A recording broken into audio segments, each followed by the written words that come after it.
Who stood out to you?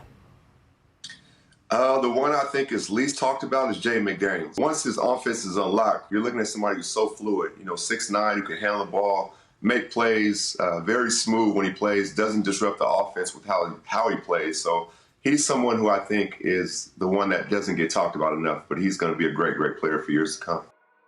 If you ask a Timberwolves fan what their opinion is on Jaden McDaniels, a lot of people are going to immediately tell you that they think he's going to be an all-star, which is unsurprising because he'll frequently do stuff like this. John Morant just got baptized right there. The clock on that possession. Attacked the closeout that time. Let's take another look as Jaden goes into double figures now. I want to get into some realistic expectations for McDaniels heading into his third season. Is he projecting to take a pretty significant leap?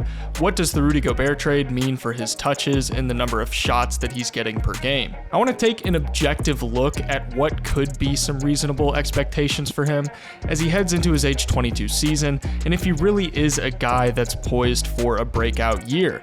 So right now, if you look at the box score numbers, you're probably not going to be blown away by what you see. 9.2 points per game, 4.2 rebounds, 46% from the field, and 31.7% from three. It's not really the most eye-catching stats in the world.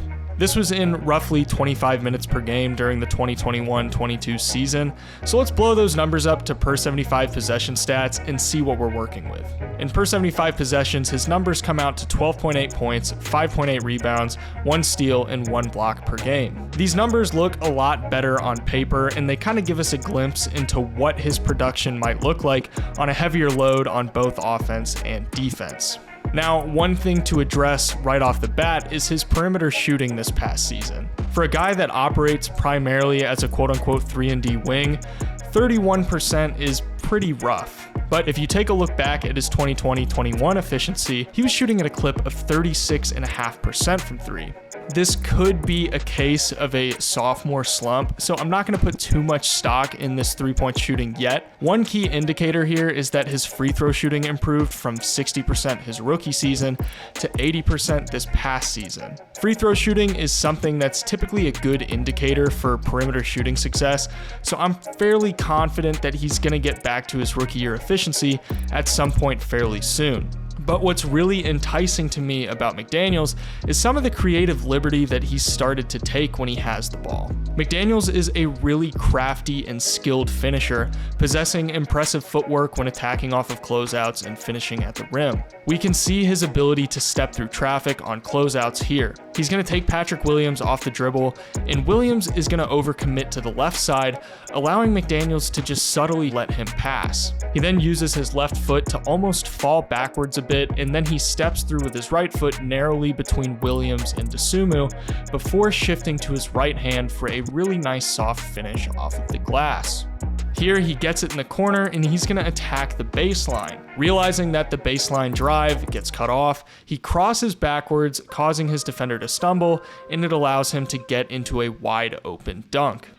This ability to capitalize on closeouts has some implications further away from the basket, more specifically in the mid-range.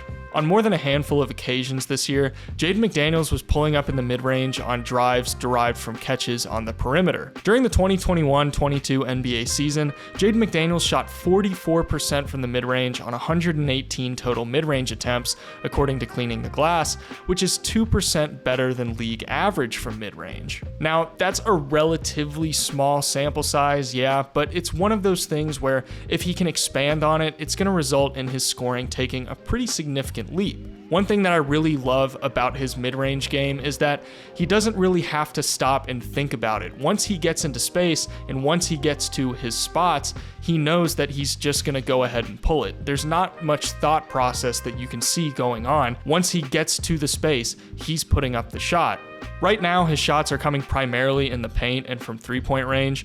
An in-between game is one of the hardest things to master, but integrating it would allow McDaniels to abuse teams that utilize drop coverage and allow him to demand a bit more complex of a defensive approach instead of having to only guard him in the paint and on catch-and-shoot threes.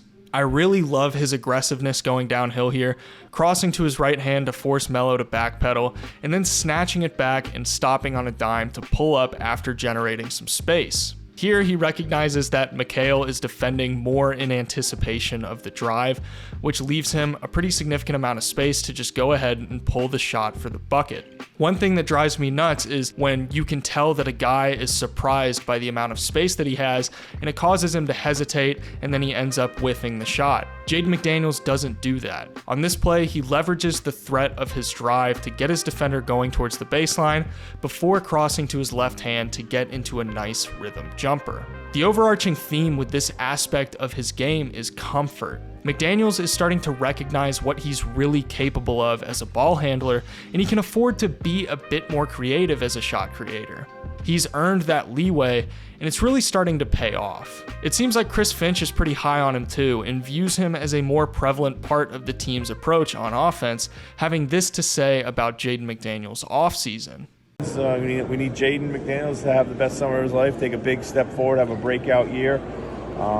That's just a good starting point, I think. They don't need him to become an elite shot creator or a guy who's putting up 20 points per game on a nightly basis. Would that be nice? Absolutely. And if that happens, great. That's fantastic for the Timberwolves. But realistically, they just need him to take a jump to that 15 points per game area, and for him to really start to grow as an offensive weapon that they can lean on when other guys aren't having big nights. Most people know by now that Jaden McDaniels is a really fantastic defender. The fact that he's such a gifted athlete at 6'9" with a 7-foot wingspan makes him so versatile in how he can be used on the defensive end.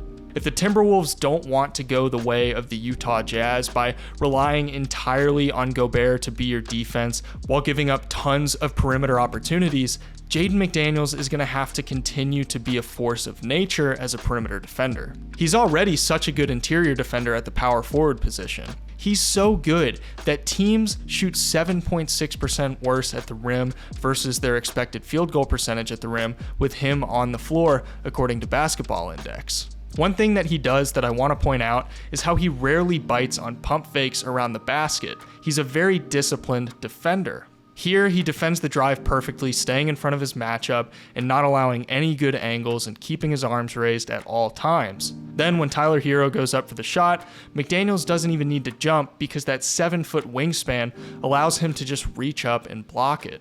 He's rarely forced to jump too high for a shot contest. On this play, Jaren Jackson Jr. drives, and Jaden McDaniels stays right with him, and when Jackson Jr. goes for the push shot over him, McDaniels hardly has to leave his feet and uses that 8'11" standing reach to force the miss. He holds opposing teams to only 0.69 points per possession in isolation on shots around the basket. The fact that he essentially defends like a center while also being an extremely skilled perimeter defender makes him a perfect modern four.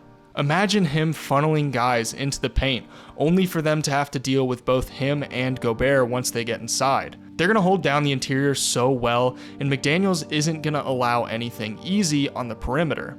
This graph shows defensive versatility and matchup difficulty according to Basketball Index. Matchup difficulty is essentially how often a particular player was guarding the best player on the opposing team. Defensive versatility is an estimate of how much positional versatility a player holds on defense, as in, can they guard guards, wings, and centers, or are they limited to only guarding one particular position? The guys towards the top right are the guys that spend a significant amount of their minutes guarding the best players on the opposing team, regardless of their position. As you can see, Jaden McDaniels is one of the most versatile defenders despite facing such difficult matchups on a nightly basis. There's legitimately no doubt in my mind that he's gonna be in conversations for an all-defensive team next season. He's so good at only the age of 21, and next year his defensive burden isn't gonna be nearly as heavy as it was this past season.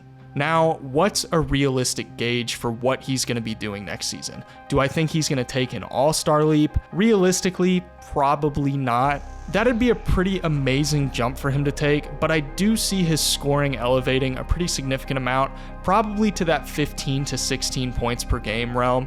He only took 8 shots per game last year, so if he's taking 13 or 14 shots a night next season, there's no doubt in my mind that this is attainable, assuming that he gets that 3-point percentage back to to around where it was during his rookie season. His defense is where the biggest improvements are going to be. He'll be their defensive anchor alongside Rudy Gobert, and he's going to be vital to their success with him adding a new element to their game plan.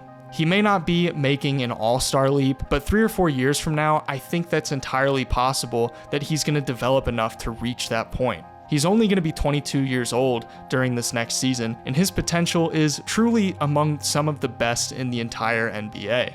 So what do you expect from Jaden McDaniels? Be sure to let me know in the comments below. If you guys enjoyed this video and you're new to the channel, please consider hitting that subscribe button and leaving a like. That's the #1 way to support me and help me continue to make content. Thank you guys so much for watching, and I'll see you in the next one.